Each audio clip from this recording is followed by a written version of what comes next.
Il était une fois une veuve qui avait 2 filles. L'aînée lui ressemblait si fort, d'humeur et de visage, que qui la voyait la mère. Elles étaient toutes 2 si désagréables et si orgueilleuses qu'on ne pouvait vivre avec elles.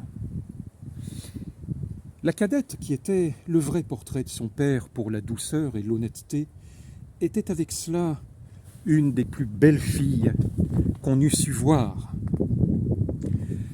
Comme on aime naturellement son semblable, cette mère était folle de sa fille aînée. Et en même temps, avait une aversion effroyable pour la cadette. Elle la faisait manger à la cuisine et travailler sans cesse.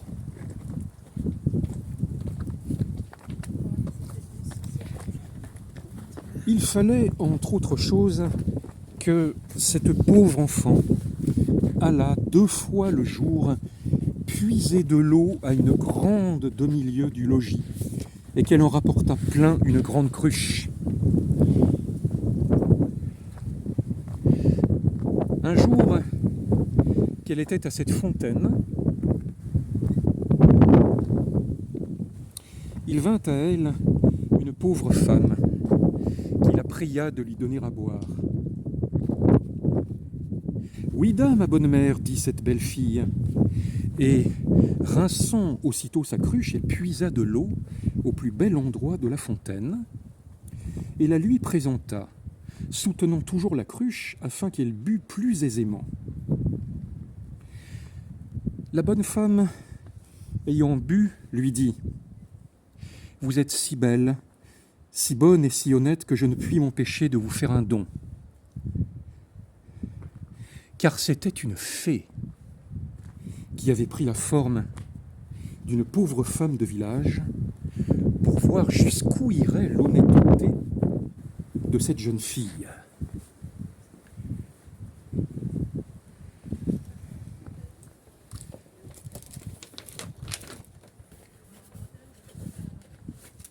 Je vous donne pour don, poursuivit la fée, qu'à chaque parole que vous direz, il vous sortira de la bouche ou une fleur ou une pierre précieuse.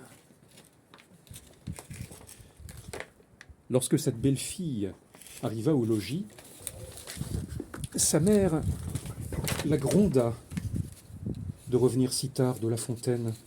« Je vous demande pardon, ma mère, dit cette pauvre fille, d'avoir tardé si longtemps. » Et en disant ces mots, hop, il lui sortit de la bouche 2 roses, 2 perles et 2 gros diamants. « Que vois-je là ?» dit sa mère tout étonnée. « Je crois qu'il lui sort de la bouche des perles et des diamants. » « D'où vient cela, ma fille ?» Ce fut là la première fois qu'elle l'appela sa fille. La pauvre enfant lui raconta naïvement tout ce qui lui était arrivé, non sans jeter une infinité de diamants. « Vraiment ?» dit la mère. « Il faut que j'y envoie ma fille. Tenez, Fanchon, voyez ce qui sort de la bouche de votre sœur quand elle parle. Ne seriez-vous pas bien aise d'avoir le même don? Vous n'avez qu'à aller puiser de l'eau à la fontaine, et quand une pauvre femme vous demandera à boire, lui en donner bien honnêtement. » « Il me ferait beau voir, répondit la brutale, aller à la fontaine. »« Je veux que vous y alliez, reprit la mère, et tout à l'heure. » Elle y alla, mais toujours en grondant. Elle prit le plus beau flacon d'argent qui fut dans le logis. Elle ne fut pas plus tôt arrivée à la fontaine qu'elle vit sortir du bois une dame magnifiquement vêtue, qui vint lui demander à boire. C'était la même fée qui avait apparu à sa sœur, mais qui avait pris l'air et les habits d'une princesse pour voir jusqu'où irait la malhonnêteté de cette fille. « Est-ce que je suis venue, lui dit cette brutale orgueilleuse, jusqu'ici, pour vous donner à boire, justement. J'ai apporté un flacon d'argent tout exprès pour donner à boire à madame. J'en suis d'avis, buvez amen si vous voulez. » « Vous n'êtes guère honnête, reprit la fée sans se mettre en colère. Eh bien, puisque vous êtes si peu obligeante, je vous donne pour don qu'à chaque parole que vous direz, il vous sortira de la bouche ou un serpent ou un crapaud.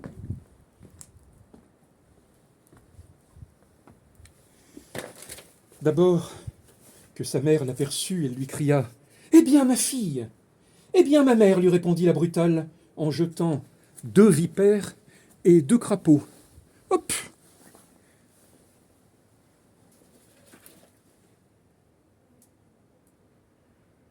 Ô ciel, s'écria la mère, que vois-je là? C'est sa sœur qui en est cause. Elle me le paiera. Et aussitôt il courut pour la battre. La pauvre enfant s'enfuit et alla se sauver dans la forêt prochaine. Le fils du roi, qui revenait de la chasse, la rencontra et, la voyant si belle, lui demanda ce qu'elle faisait là toute seule et ce qu'elle avait à pleurer. « Hélas, monsieur, c'est ma mère qui m'a chassée du logis. » Le fils du roi, qui vit sortir de sa bouche 5 ou 6 perles et autant de diamants, la pria de lui dire d'où cela lui venait. Elle lui conta toute son aventure. Le fils du roi en devint amoureux, et considérant qu'un tel don valait mieux que tout ce qu'on pouvait donner en mariage à une autre, l'emmena au palais du roi son père, où il l'épousa.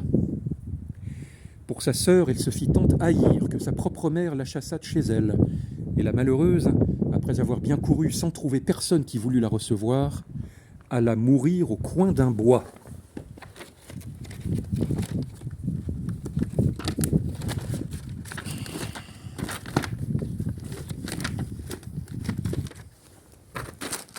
Voilà.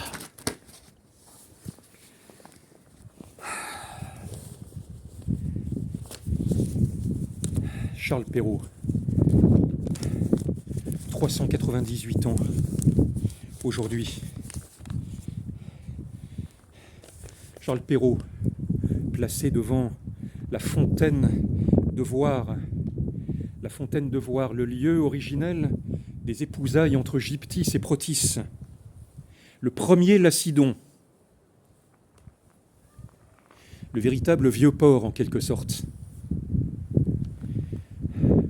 Et toujours se souvenir que lorsqu'il y a une querelle, il faut toujours être du côté des merveilleux modernes qui rebâtissent les sources féeriques, plutôt que du côté des anciens qui se contentent de boire l'eau de la fontaine, surtout quand celle-ci est tarie.